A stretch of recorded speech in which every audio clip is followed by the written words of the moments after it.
evening, everyone, and thank you for joining us for the book launch of The Singapore I Recognize by Kirsten Han. My name is Erin, and I'm from the Ethos books team. My pronouns are she, her, and I'm wearing a black dress with white sneakers, and I will be your host for today. So it has been quite the journey. As some of you might remember, we started our National Day campaign back in July. From our mini documentary called Voices from the Ground, to our Ethos Dreams pop-up community initiative, and our one book bookshop featuring The Singapore I Recognize, and now finally at the launch of Kirsten's book. We are so grateful for the overwhelming support that we've received and for those who have journeyed with us. For those who have journeyed with us, shared their thoughts about the Singapore that they've recognized, and expressed the resonance that they have felt. It's always empowering to know that you're not alone. So today is a momentous occasion to have polling day fall on the launch of this book, which was completely serendipitous. We booked the launch venue before they announced polling day. So it is a significant day. We have Teo You Yenn here with us. She's the author of This Is What Inequality Looks Like. She wrote it 5 years ago and kickstarted a national conversation on social inequality. The fact that she is here with us today in conversation with Kirsten, that is significant as well. An underlying theme is our political infrastructure and the choices we make as individuals and as a society. So for everyone who has chosen to join us this evening, we appreciate your decision. It is a choice to invest in community, discourse, and the Singapore that you want to see. And you are here because you care. So thank you for choosing to be here. I would like to give a gentle reminder for everyone to please wear masks in the venue today if you can, to reduce health risks for our immunocompromised friends in the audience. We also have a roving photographer who will be taking photos of the event today, so please approach us after the event if you don't want your photo uploaded on social media. Also, thank you to Equal Dreams, who are providing sign language interpreters for today's event. We have Clara interpreting for Kirsten, and Evelyn interpreting for You Yenn today. We also have note takers who will be transcribing the event live, and you can access the live notes from the QR code on the screen, or it was flashed on the screen earlier, yes. So if you would like to access the live notes, if you can't see the screen, you can access them through the QR code and you can follow along the conversation. We will also be taking questions. There will be a live Q&A after the session, so we'll be taking questions on Slido. So you can go to slido.com and enter the live code SGIR and leave your questions there. So now I'd like to take the chance to introduce our speakers. Kirsten Han is a journalist and activist from Singapore. She is managing editor of the Mekong Review and runs 2 newsletters, We the Citizens and Altering States, in which she writes about Singapore politics, human rights, civil society, and drug policy. Teo You Yenn is an associate professor in sociology at Nanyang Technological University and is the author of This Is What Inequality Looks Like. So please welcome You Yenn and Kirsten.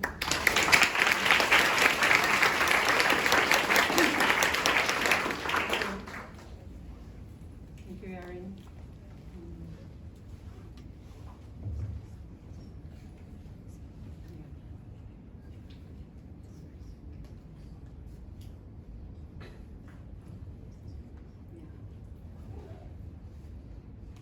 Good evening, everybody. It's lovely to see you. Thank you, Ethos, for inviting me to speak with Kirsten at this wonderful event. Kirsten, congratulations on the publication of this wonderful book. From having read it and also being a loyal subscriber, myloping subscriber to your newsletter, We the Citizens, I know that this has been quite a journey for you.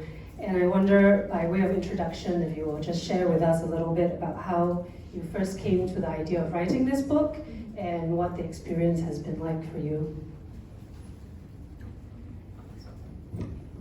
Hi, so thank you everyone for coming. I think for it wasn't necessarily this book, but it was the idea of a book.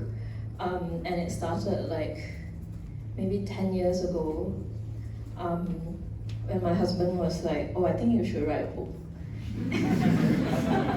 he's very often has a much bigger imagination of what I can do than what I can than me, right? So like he was like, I think you should write a book. Then my first reaction was, there's no way I write a book. Like only very important and very smart people write books. Then like it's a very big project, and I didn't really think that it was something that I could accomplish. But then he kind of said it, so I was like, okay, I'll think about it. And then I went through quite a few ideas. I kind of started and stopped. My very first idea was that I wanted to write about migrant workers in Singapore, but also following them back home. So like what happens, because we often hear of cases that end with, and then they were repatriated. Then I wanted to know what happened when they were repatriated. Now that I think of it, I think I tried to pitch that we should go to India for my honeymoon so I could chase migrant workers in villages. Very fortunately, we just went to Greece. And yeah, so I kind of thought about that, and I was like, maybe a book on death penalty, and I kind of started and stopped like a lot, yeah. And then there were a lot of moments where I felt really bad, like, it was more and more years since he said you should write a book, and there was still no book, so I was feeling very bad about that. But I think now that I think about it, like I could not have written this book that I've written 10 years ago. So it kind of took the time that it needed to take. Yeah. And the title of your book, Singapore I Recognize, I think really reflects the sensibility of your book and the core kind of principles holding the book together. And I'd like to invite you to read a little bit from the opening passages of the book that refers to the title, and then to tell us a little bit more about how it emerged and what significance it holds for you. Yeah, so I'm reading from like the introduction of the book, when I kind of introduce this idea of why it's about the Singapore I recognize and what the theme is. So, what does it mean to recognize a country? Oops, my phone just. It's frozen. Okay, what does it mean to recognize a country? Whose recognition is deemed legitimate and whose isn't? Whose experience gets to define what Singapore is or isn't? What we see or know about Singapore is colored by where we've come from and where we stand. For some people, the system in this city-state works a charm, and for others, it's a highly stressful nightmare. Many of us inhabit a middle space where we enjoy the creature comforts of a modern city while also worrying about keeping up with the rat race and not putting a foot wrong in a society that loathes failure and punishes dissent. To a fresh, casual observer, Singapore, with its advanced technology and gleaming skyline, its highly educated populace and widespread connectivity, doesn't look at all like an authoritarian state. Unlike other countries, including some very close by, Singaporean activists don't have to worry about being physically assaulted, kidnapped, or assassinated. Some journalists have attracted the wrath of the state, but we aren't arbitrarily arrested or jailed for our work. We don't have people disappearing because of their political views or activities, or hear of bodies of exiled dissidents being found in foreign countries. Our online discourse is often rife with disagreement, strong language, and of course, irreverent memes. Yet the lack of bodies on the streets or reporters thrown in prison doesn't equate to freedom or democracy. Singapore is a country where a culture of fear has been normalized. When we describe spaces in Singapore, from classrooms and workplaces to the civil service and the statutory boards, indeed any networks where one's social capital depends on establishment collections or notions of respectability, as being depoliticized, what we mean is that only a very narrow band of political opinion is publicly tolerated. The result is a country that looks free, but where everyone has an internal calculus about whether their speech or actions are taking them too close to real or perceived red lines. In such an environment, the real picture of Singapore is what is seen from the point of view of the PAP-led establishment. This book isn't meant to set the record straight or make any declarations about what this authentic Singapore is. I'm not arguing for a binary of a true or false picture of the country. What I'm pointing out here is that the act of defining a country, of asserting the Singapore one recognizes as the only Singapore, is an exercise of power. It is those in power who decide what can be stated and recognized as truth, and what gets dismissed and brushed off as revisionist, biased, or false. By writing this book, I'm pushing back and introducing an aspect of Singapore that's as much a part of the tapestry of this island's politics, culture, and people as the image that the ruling elite chooses to present. The contents of this book might be presented as an alternative narrative or an account of the other side of Singapore. But these stories aren't alternative to anything. They just are. And they have as much right to be acknowledged as part of Singapore as any other. So this book is an act of claiming that right. Thank you very much.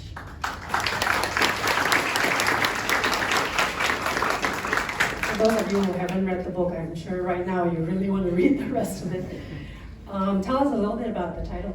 Yeah, so I don't exactly remember when I decided on the title. I think I was already writing the book at the time. So what had happened was I'd written an op-ed for the New York Times in which I argued that Trump and Singapore were learning from each other in very troubling ways, right?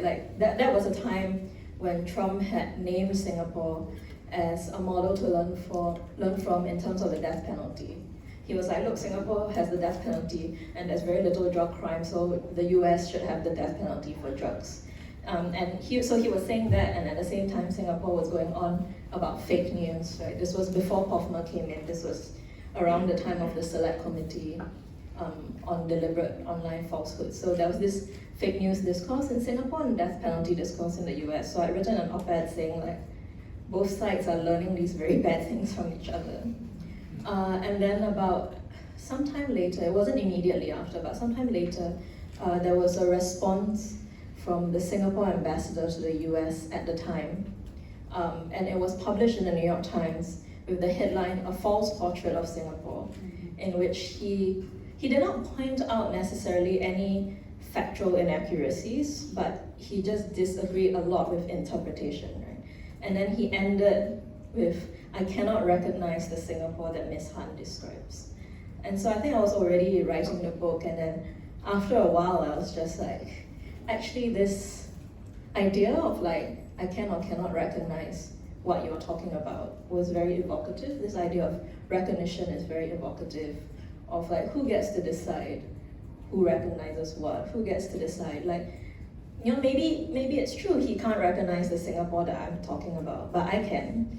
And who's to say that oh, that means that I'm wrong, then you're right? So then I decided that actually this is, at the heart, this is a theme that I keep coming back to over and over again, and it became a very good theme to kind of thread all the things together. Yeah, and I think the spirit you embody, challenging this insistence that there is only a singular interpretation of Singapore, when you do that, and also through the kinds of stories you tell in the book, you are on the one hand, I think, really drawing lines of solidarity with other artists or academics who are doing that as well, challenging the singular narrative. And you're also inviting, I feel like the book is very open in inviting readers also to be part of that and inserting their thinking and their ideas about what is the Singapore they recognize or know. And to think about what it means to recognize, not recognize, or not be recognized, and indeed to misrecognize. The book is also very personal. It sets up for the reader your experiences of Singapore, key moments that shifted your views and your sensibilities as a writer and as a citizen. And I think you have some very intense experiences that the average person doesn't necessarily have. And I know you've been very open about sharing those experiences in your writing, prior to this book. But it seems to me there's something a little bit riskier in sort of putting that personal, all those personal things into a book, and that it takes a lot of courage. And I wondered if you could say a little bit about how you made decisions about what to include in the book, and why it's important to you to include some of these personal experiences. I thought that it was important because I was thinking that probably other people could relate to it as well.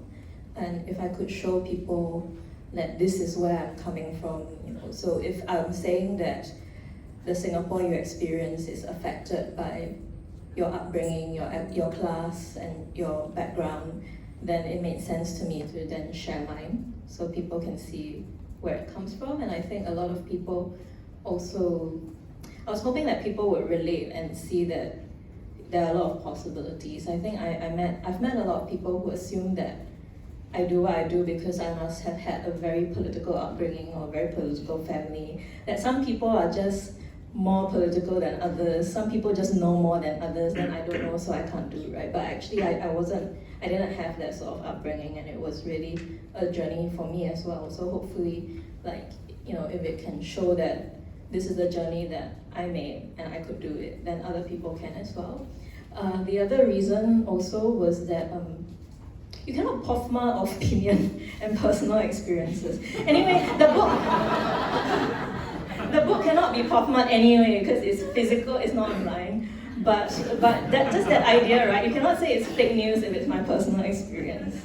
Yeah, so that was helpful to be like, instead of saying that this reporting, people want to take issue with your reporting, but if I say this is what I saw, this is what I experienced, and this is what I felt, I think it was also a little harder to try to say that, oh, you made that up. Yeah. I think many of your descriptions of your early encounters in school and history in particular will really resonate, right? Because most of us have those experiences. And I appreciate how you weave the personal and political throughout the book. It makes sense that part of it is to not be puffed, like a strategy to protect your right to speak. But I think ultimately it's also very sociological in that although you're telling something very personal and specific, you're using that also to draw broader, more general lessons about social and political conditions. And one major theme that you highlight is the tension around depoliticization and politicization. And this is something you write about in this book, but also in your newsletter quite frequently, in very insightful ways. And it often strikes me that your work is about making natural this idea of the political. Yeah? And so I want you to tell us a little bit more about what politics is, and how you think about politics in this book, and what you think contemporary politics requires of ordinary people. Yeah, I remember someone once saying, I can't remember in what context, but it just really stuck with me that they were like, you might think that you're not thinking about politics, but politics is thinking about you. and I think that's very true, right? Like, there's no way for anyone to say, I'm not interested in politics, I'm not involved in politics, it had nothing to do with me, because it really does, right? And one thing I tried to highlight in the book as well is that even if you think you are apolitical, politics was the thing that determined what you studied in school, what you read in your history textbook, what you read in your newspaper, all the things that shape what you know about your home and the country around you is all political. It doesn't need to just be about partisan politics, but it's politics as long as it's about organizing society and how we negotiate things, right? So I wanted to kind of encourage people to think about that it's definitely shaping your life, and so I feel like it's empowering to then be an active participant in these processes that end up shaping our lives. So that was kind of one thing that I wanted to highlight. And I think, it's not as scary as a lot of people think, right? Like it's a big, there are a lot of things that we can do to be involved. And like today is polling day. I know some friends said they wanted to come, but they can't come because they are being counting agents. And that's participating, right? Like that's all the people who are polling agents, who are the election officers, maybe they don't want to be there but have to. But the polling agents and the counting agents, a lot of them are volunteers, right? They are just people who volunteer. And when the GE is here, you see as well, right? If and I've done it myself, right? A text message goes around that says, this opposition party cannot find enough volunteers. And then suddenly like a flood of people show up to take the oath and be counting agents. And I think, it shows very much that a lot of Singaporeans really care actually, and that there are a lot of different ways that people can be involved in contemporary politics. Yeah. Can you say a little bit more? I mean, today and these few weeks, it's hard not to think about politics in that election, capital P kind of politics. But it's not a political election. I don't know if we want to go there because we only have 15 more minutes to this segment. But I wondered if you could give if we try not to be distracted by this day, the small P politics that you talk about and the ways you think about what it is people can be involved in, right? Beyond these special sort of moments in time. Can you give us some examples? I think just kind of awareness of the various issues and how they affect our lives. Talking about it to the people around you already makes a very big difference because of the way that our mainstream media operates, right? Then a lot of civil society groups that are trying to get the word out, whether it's about death penalty or climate change or whatever, if they're not getting the coverage in mainstream media, then all they have to rely on is social media and other Singaporeans talking to people around them about it. So then, it's really like a sort of all hands on deck, sort of help us get the word out sort of thing. So even small things like conversations with your friends, forwarding them stuff, amplifying things that civil society groups are posting, and amplifying things that opposition parties might be trying to share, like, parties might be sharing like their alternative proposals and stuff, which nobody gets to see if it doesn't make it into the mainstream media. So just this sort of awareness raising, I think, is already very powerful, and just a lot of just showing up for various things and supporting organizations and people who are trying to get things done. Mm-hmm. Okay, great, thank you. Shifting gears a little bit to talk about or to circle back to kind of writing again. People who write nonfiction generally have to think about questions of audience, right? Who they're trying to speak to, who they're trying to speak against, who they're trying to convince. What were the various audiences in your head when you were writing this book, and how? Well, I guess, did you have various audiences in your head when you were writing this book? I think so. Because of the journalism work that I've done, I got very used to imagining a very broad audience, right? Because like if it's going out in a newspaper or like a news website, they might have their sort of target market, but they're generally writing for quite a broad audience. Also, so I always try to write in a way where it's in depth, but if someone who was completely new to the subject picked it up, it should still be accessible. So I didn't want to like get so into the weeds that if you didn't know Singapore very well, then this whole book is like incomprehensible to you, right? So I had this idea that if somebody came across this book in a bookstore and they might be like a tourist or just visiting Singapore, they should still be able to follow and they should still be able to learn something, while balancing that with if somebody who knew Singapore very well found this book, then it should still be able to resonate. So like trying to find that balance. Apart from that, I think the only actual audience that I thought about very specifically when writing the book was the PAP. Mostly how much trouble will I get into, and how to reduce this risk of trouble, and how to, if still get in trouble, at least have moral high ground.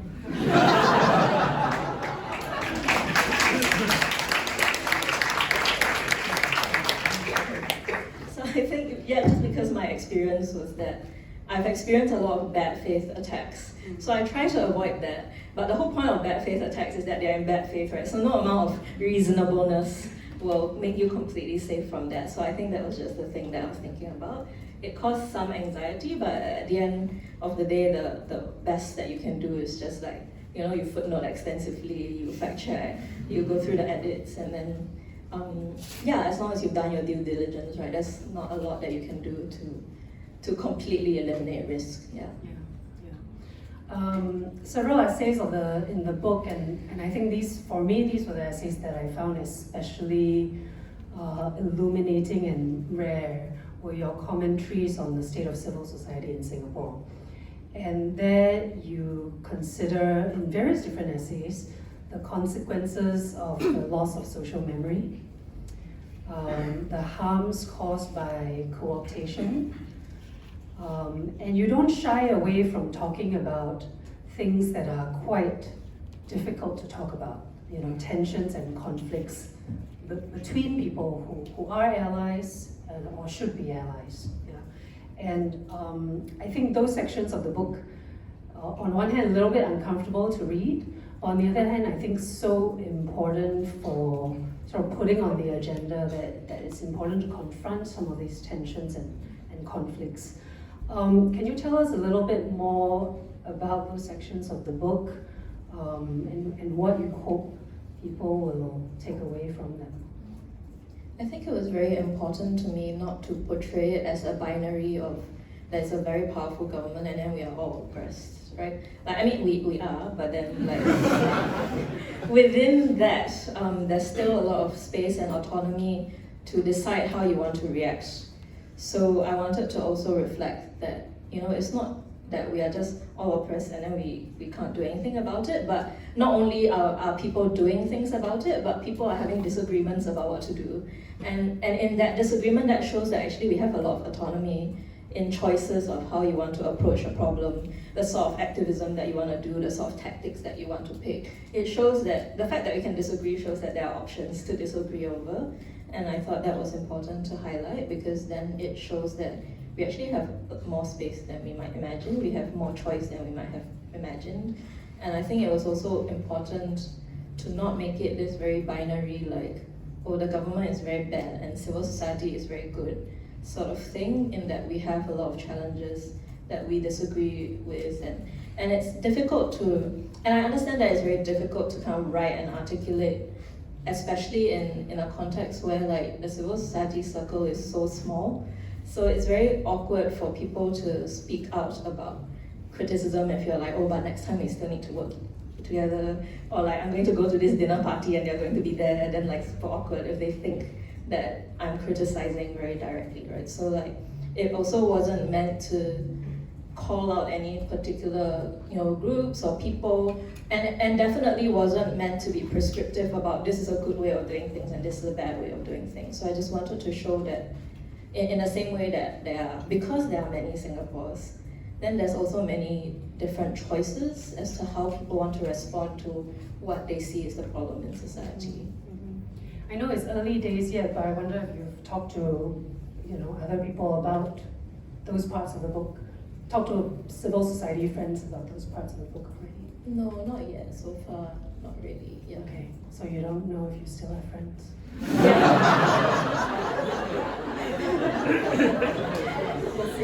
So far, so good. It seems. One important motif in the book. So I think that the way you've approached it is really about solidarity and collective action and the importance of solidarity in collective action, right? And I guess it's a little bit sort of tough to ask you to sum it up here, but if you could, right? What are kind of the big lessons you've learned as an activist doing this work for so many years? What are the big lessons you've learned about solidarity and collective action? I've learned that solidarity is really important, right? I think there are a lot of things I would not only never have done, but never have thought to do if I didn't feel like there was a community that would be supportive and even if they disagreed would still be there and like wouldn't like cut me off or stuff. So kind of knowing that there are people who will have your back even if they disagree with you, I think that's very important. That's how we become braver and do bigger things than we would be able to achieve as individuals. So I think that's really important. The other thing that's really important about solidarity is that it helps. It's very it gives you like a very important validation. Because I think part of how the oppressive moves in Singapore work is that they're very administrative, or they kind of have this plausible deniability thing of, oh, we're not oppressing you, you just happen to be holding a sign and standing on the street for 15 seconds, and then this law happens to say that that is illegal. And so it's not oppression, you're just breaking the law. So it's just, we have to, are you saying that we should ignore the law? And it's this very gaslighty, like, oh, it's just administrative. It's just, we're just enforcing the law while you don't cooperate. And I think it's very kind of, it makes it harder, because not only can you not talk openly about your oppression, you feel like people don't even believe you're oppressed in the first place. So to have that solidarity where people are affirming yes, this is not fair, this shouldn't have happened, you shouldn't be going through this, I think is very important as well. And do you have from that sort of a hope for what the readers will do with that? I think just to kind of look out for each other and remember, right, that this sort of solidarity is not the same as consensus. You can disagree actually, and disagree quite strongly about approach or tactics, but still see that we're working towards the same thing and we want the same things, and still recognize that certain things are unfair and shouldn't happen, right? So I think that's the sort of thing, right? We are not looking for some model of a perfect victim or a pure activist who does everything right. It's about everyone's trying to do the best they can in this situation. I think again, what we saw over the past week, right, there was a lot of discussion of who you should vote for, then is it good to spoil your vote, is it not good to spoil your vote, and people get quite invested in persuading people to vote the way that they think should vote, right? And in the end, everyone's just trying to make the best choice that they can out of a situation that very few people seem to be very happy with. Mm-hmm. So then, if whatever the result is, I think the key is the way solidarity works is that whatever the result is, even if you don't like the result, you don't turn on each other, right? The system was the problem, so it's not each other that's the problem. Yeah, I think that's a really good reminder, and very hard to sort of hold on to that actually. Yeah, okay. I think we have some time for questions, so we're going to turn to that now. And I've been instructed to go on Slido, so I'm going to do that.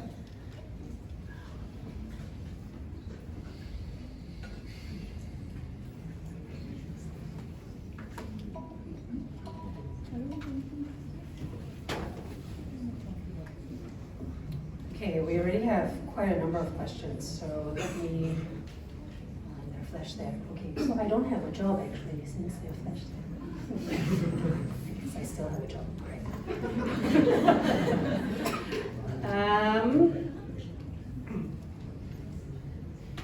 Not my book launch, so I'm not gonna answer that. Okay, what are some government data that you wish would be declassified and share with the public? Yeah. So a lot of the historical archives ideally should be declassified. Data, so because I'm from the Transformative Justice Collective, we're always after data on death row and how it's run, what executions are like, who is the executioner, do we have an official execution now? We actually don't know this sort of thing.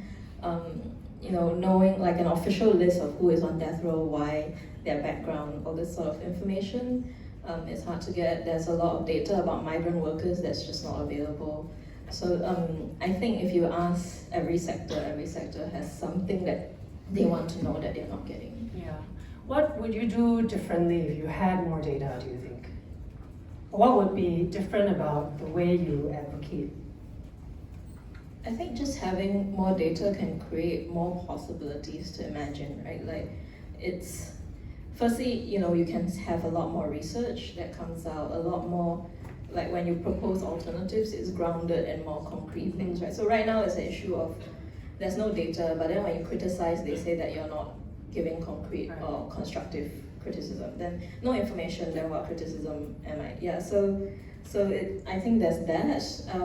But also that's very helpful for public education, right? So for people to actually understand what the problem is rather than like talking around what we think the issue is. Oh, this is an interesting one. 15 people liked it. If you send 3 copies of you, if you could send 3 copies of your book to 3 politicians, who would be the lucky recipients? But they have so much money, they should buy it. I don't have as much money. I don't get to live in a big house. So then, why I must spend money to buy? They should buy it themselves. But I guess the But I question think, is, which 3 people would you like send it reading your book? Yeah, you don't have to buy. Make them buy. We'll make them Yeah, buy. if they were forced to Yeah. buy. I suppose I would send it to Shanmugam because I assume MHA and ISB will need one. I would send it to. Who else would I send it to? That's a short list. Yeah. I guess I would send it to Lawrence Wong since he's supposed to be like the future PM. Then maybe he should think about it. Because we don't know very much what his actual political vision is, right? So like it would be nice if we knew a little bit more about the future PM beyond that he works very hard and he can play guitar. And the third person, actually I don't know. I mean, maybe let's just send it to the leader of the opposition as well, because I think it's not just the PAP that needs to consider, right? I think opposition parties also need to think. Yeah. Thank you. To reduce risk to your writing, sorry, the thing keeps moving as I read, so. Did you ever feel like you were did you ever feel like you had to censor anything as you were writing? Yeah, I definitely feel like if not directly self-censor, definitely second guess a lot more now than I used to. So the way that I say it is that I have 13 years of experience writing about politics in Singapore, but the other way is that I also have 13 years of experience knowing how you can be targeted for writing in Singapore, so I become a lot more paranoid. And sometimes I feel like that's making me a worse writer rather than a better writer, because I become more afraid of like using different turns of phrase. I'm like, maybe I need to phrase it exactly this way, because then if I phrase it differently, who knows, there's some nuance, then they say it's inaccurate, then kena Hoffma, then all these problems. Yeah, so I think that definitely in the day-to-day I notice that a lot more now than before. And so I think, I don't know, that might not necessarily count as full-on self-censorship, but I think this sort of like revolving anxiety, like it's not exactly a very healthy way to be writing, and also imagining the possibly being charged in court as you are writing. So like you're writing it and then imagining the AG reading it back to you in court at the same time as writing it. I don't think that's a great way to be a writer. Yeah. Do you have 2 versions? Because I know sometimes when I write, I have one version I know that is the angry version that I need because I need to record it for myself. And then there's later on, like 5 versions later, maybe a different version. Not always. Definitely some chapters of this book I wrote and then like I read it and I was like, oh, that's quite ranty. Then let's rewrite it. So ranty is different from self-censorship, right? That's Yeah, what I mean. and then like after a while I felt like, am I picking on a certain person too much? Then let's not be so mean to them. How do you stay positive? I think knowing that it's meaningful work is very important, and having that community of people to work with really kind of is important. I don't generally feel like I'm staying positive. I feel like I'm very not negative person, but I'm just a very tired person. So I don't feel like I'm staying positive all the time, but just trying to find the sort of way to like meet my own needs and to like be part of the community so that we can keep working. Let's see.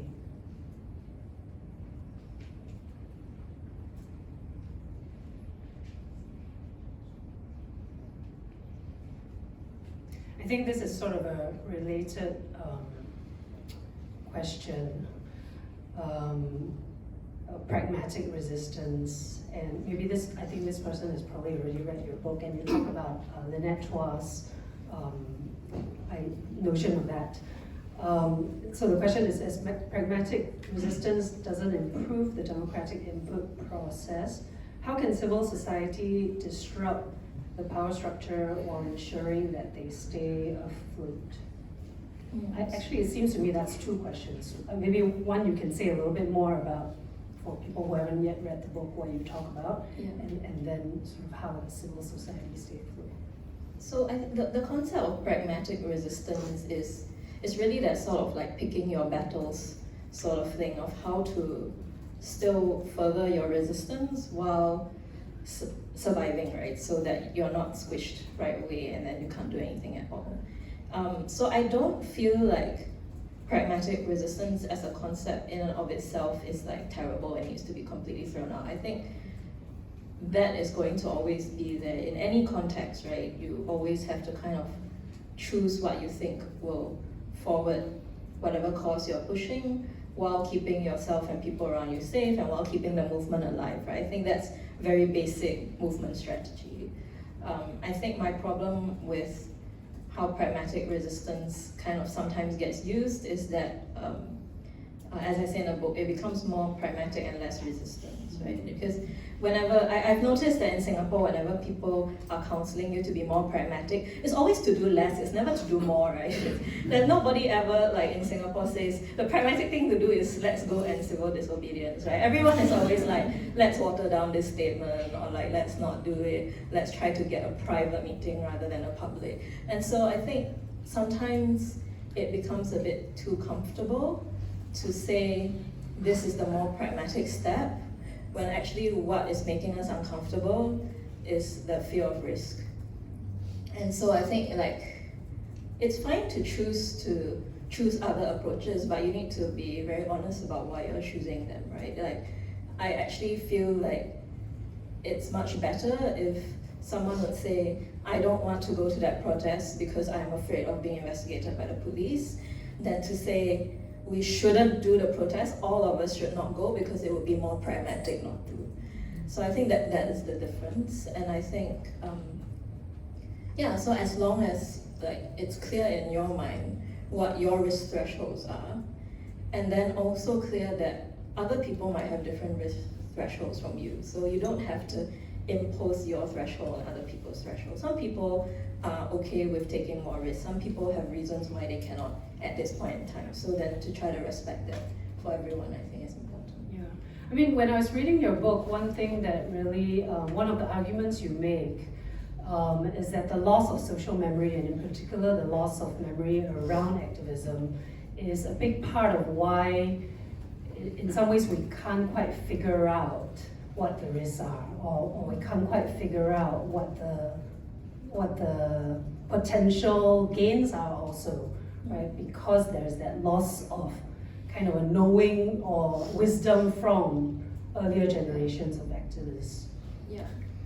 So the way you've just answered the question, like the individual calculation, it seems to me like, part of it's very hard to decide what is pragmatic and what is risky if you don't actually have that information and that kind of background knowledge. Yeah, I think that's true, because definitely sometimes I meet students who like don't want to do, they don't want to write about Singapore history for their school project or whatever. They rather write about, some European history or American history or whatever, because it's very scary, right? Like, because they don't know. Like, if you're so new to it and you don't know exactly where the red lines are, then it becomes so much easier to, let's not even approach red lines at all. Let's just do something completely different, and then we don't have to worry about it. So I think there's that, right? That sort of uncertainty, that sort of lack of background, because I think the history and the social memory is also grounding in a way, so that sort of lack of grounding makes everything much more scary. Following up on that, do you have advice for students or young people who want to be more politically involved or who want to write about Singapore politics as well? What would you advise them to do? I think, so because for my own personal experience was that I didn't think, and then I just did. Then I got in trouble. Then I was like, oh, some course already in trouble, so just continue. So I don't necessarily recommend that. Why wouldn't you recommend that? I mean, I'm very lucky that I can survive as a freelancer because I come from a family background where like I don't have financial dependence. Actually, I only have cats, so like I have financial dependence, but they're not very big dependence. So I can, like as a freelancer, if I'm not having a good month, I have a family that will at least make sure I'm not starving to death. And like if I need to like borrow money from my parents to pay bills, at least I have that safety net, right? I don't think that's possible for everybody. And so for some people, I completely understand that they might not want to burn a bridge. That they might need the civil service job. They might need to keep the job in, Straits Times or wherever, right? So then you have a very different calculation. So I would actually encourage people to kind of be clear about what they can do, because it is hard if you are stuck in a situation where it's not what you intended. Yeah, thanks for that. To the extent that mainstream media covers or reports your book, what do you expect? What headline or angle do you expect them to? I feel this question a bit unfair to ask Kirsten. I mean, I don't expect any coverage until there is a government statement about what's wrong with it. Then the headline will be government says, then colon, then whatever the government says, yeah.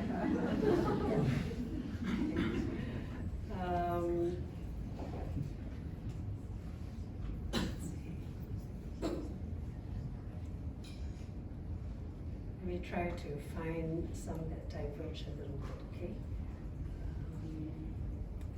Okay. We've talked a lot about everything should be political, and about sort of embracing the notion of political. But is there space for addressing issues in a depoliticized way? So that, for example, it doesn't completely alienate people from a cause that they would otherwise support. I'm not sure what would be like a depoliticized way. Like what do we mean by it? So for example, if it's the climate crisis, explaining that the climate crisis affects us in Singapore and it affects our lives, like things are getting hotter, there's more like natural disasters around the world that have repercussions for us if it disrupts supply. Like, that already becomes political very quickly, right? Like so I think what people often mean when they say depoliticize is just a reference to partisan politics, right? Like they're like, is there a way that you can talk about it that doesn't sound so anti-PAP? And I think that's what Singaporeans tend to mean. But at the same time, I also feel like the reason a lot of things suddenly become cast as anti-PAP is because the band of expression is so narrow. Like the band of allowed expression is so narrow. So it's not like we are making it anti-PAP. It's just that there's so little that's allowed that anything that outside of that becomes by default anti-PAP. So, for example, when Pink Dot first started, when I was interviewing them about how Pink Dot started, they were saying that, we were so worried that it would be seen as anti-PAP to have Pink Dot. But it's like, why is LGBT equality immediately anti-PAP? So it was just because there's this sense that anything that is not directly endorsed by PAP must be anti-PAP. So I think it's more, rather than saying how can we become more depoliticized, it's more like how can we normalize that politics is everywhere so that it doesn't become, that we don't get caught in this trap. Okay. Your book has a really strong sense of awareness of self and society. How do you think people can develop such awareness? I don't know. I try to. I think that's kind of. That's partly personality of how I am, but I think just kind of like definitely in recent years I also started thinking much more about intentionality, right? Like to feel like you are in control of the choices that you make. So, and I think to be intentional about the choices that you make require a lot of self-reflection. So I think, yeah, just kind of slowing down and thinking that, hey, I actually have a choice, and how do I want to make this choice is one very important thing for everybody to do. There was a question somewhere, I can't find it anymore, but there was a question about whether there's room for play or pleasure in doing this kind of work. What do you think? Yeah, I think there is, like, because sometimes when we do things as a collective or community, it can be quite a lot of fun, and I think it's also important, right, that in activism, the campaigns that we do, the tactics that we use are not always like super serious or solemn, because you're trying to get as many people involved as possible. So then to do things that are also fun, I think it's important. And it might sometimes be quite difficult to do that. And definitely, like, one thing we struggle is like, if I work on a death penalty, exactly, there's a limit to how fun that can be. Like, at some point it just becomes very inappropriate if you're trying to make it very funny. But there's still within that space for fun, right? So I think, yeah, just trying to find very creative ways of reaching out to people, working with different groups. Like if you work with theatre groups, they have a very different approach, and sometimes that's actually much more inviting, right? To invite someone to watch a satirical play is a much better first step than to like come to a Hong Park protest. It's not like fantastic feminism, but to someone who's never thought about feminism, maybe watching Barbie is more fun than like immediately like this is the conventional elimination of discrimination against women. So like just a lot of different. Maybe we print it in pink or something. Yeah. Right. Or make people wear pink when they read. Yeah. Were there any parts of your book that you wanted to include or initially had included that you ended up taking out? Not really, actually. I don't think so. I think once I kind of decided on that sort of format, then like it kind of fit. There had been things that I wondered if I should put in, because like there are definitely more like family experiences that I had, but they didn't fit in the flow. So in the end, I didn't add it in. Yeah.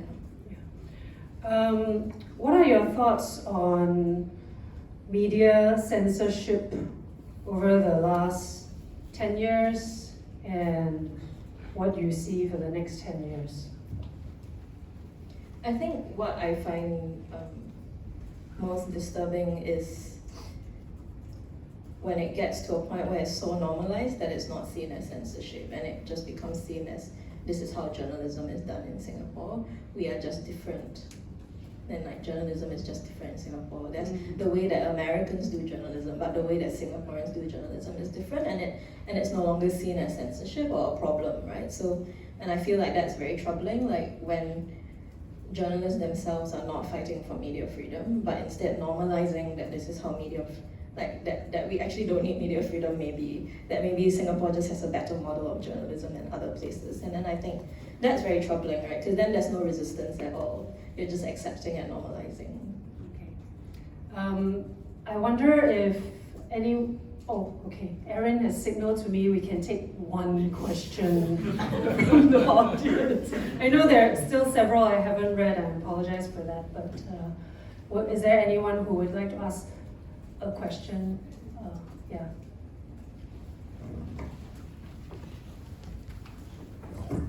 I just submitted my slide, but just asked. For the past 7 years, democracy around the free world have taken away so much. So how do you think when are we able to see the light at the end of the tunnel? After you read this book.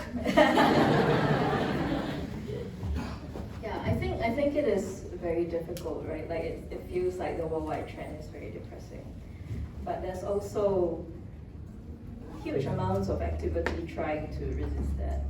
And I think I have a lot of hope in that sort of activity and also in like cross-border solidarities where people try to help each other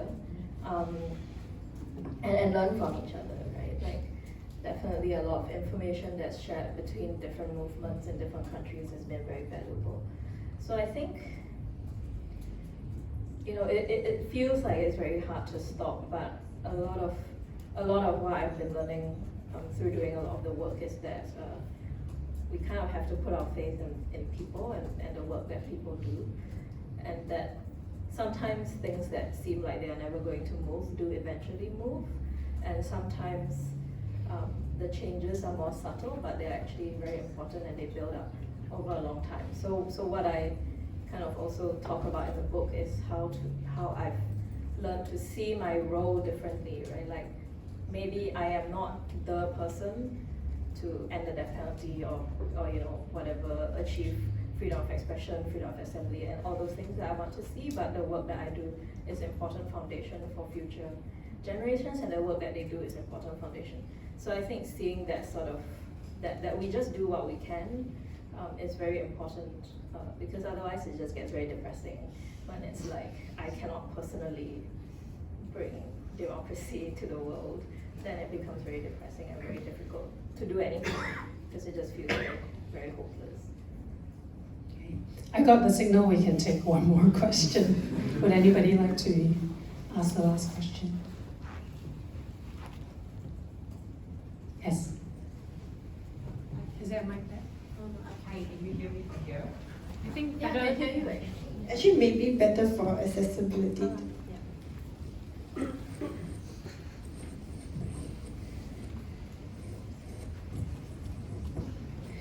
Hi, okay, so I'd just like to ask, because as a young person in Singapore, I feel that there is this sense of learned helplessness that we have inherited from our society. And I'm just wondering if, I'd just like to hear from both our speakers, their perspective on perhaps how we can slowly unlearn the sense of learned helplessness, right? Because in my experience, yes, there are more people being involved, but on the flip side, there are also more people who tend to see, we have a lot of anxiety about the world ending and everything being in despair, and I feel that it's very polarizing. You either want to get very involved, or you are either so scared and so helpless that you are afraid to do anything, even the small things that you've just mentioned. So how can we unlearn that? Thank you. Yeah, I think it's definitely very overwhelming, and I think recognizing that it's overwhelming is also a big thing. Like to accept that it is very troubling, and the anxiety is real, right? It's not like people are being unreasonably anxious. I think the anxiety is real, and realizing and accepting that is quite important, I think. Because I think like just forcing yourself to push through might work for a little while, but it probably doesn't work in the long while. And that's something that I've learned also, that like dealing with burnout is an actual thing that you have to do, and not I just keep working until the burnout goes away thing, because it doesn't go away, it just gets worse. So I think that's very important. I think it's kind of like, that's where the solidarity comes in, when you have people around you who will do things with you, who will do like even the little things, then you kind of see that you're not alone in it, and that I think gives hope. I definitely got a lot of hope and strength from realizing that like I am not alone in doing this, and the burden is not on me alone to like fix everything, right? That like there are other people doing it, and in fact it's quite egocentric to imagine that you are the one that's going to fix things. So just to kind of recognize that you are part of a bigger collective, I think was very helpful to me in learning that there are things that can be done. Thank you so much, Kirsten. This is a wonderful book. If you don't have your own copy already, I hope you will get several copies today and share it with your friends. I think reading it is one way to, in some ways, feel empowered. Yeah, to see that. I mean, these are realities. They're not fantasies or merely stories, right? I think Kirsten has given us actually a lot of. How shall I say it, ways of thinking about how to insert ourselves into this story and to create a Singapore all of us can recognize. So with that, please join me in congratulating Kirsten and thank you all for this.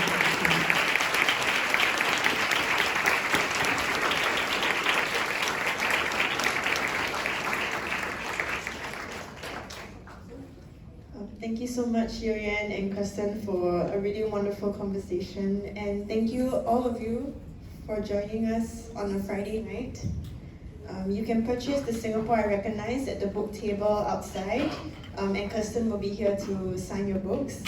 And if you would like to continue delving into conversations with Kirsten and Ethos, you can look out for these 3 upcoming events, which we'll see on the screen. We have a democracy classroom at Book Bar. We also have a book club conversation with No Regrets and a writing workshop by Kirsten herself, and the dates are all here, but you can also subscribe to our newsletter or follow us on social media. We'll be releasing details of these events in time to come. So do consider supporting the Ethos Books membership program as well, so that we can do better to create accessible future events, which include sign language interpretation and also renting wheelchair accessible venues, which we were unfortunately unable to do today due to the high cost of suitable private event venues with wheelchair access. So memberships start at $5 a month only, and it is a one-time fee. So you can approach us at the book table outside as well to find out more about the program or to sign up. And also, before you leave today, please also check out the postcard wall that is right behind you. You can see all the postcards hanging there. They feature contributions from people of all walks of life who have written about the Singapore that they recognize and what they hope to see. So we encourage you to take home a postcard, treat it as a keepsake from today's event, and it's also a reminder that we are never alone in wishing and striving for a kinder and more compassionate Singapore. So thank you once again and good night. Enjoy the food outside as well. Thank you. Sorry, no more food? Kirsten will be signing here, so you want to get your book signed, please. Start coming here. Got a lot of you, so we will queue. Okay, and then of course go outside if you want to buy more books. Thank you.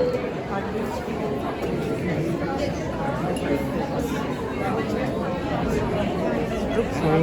Sounds great.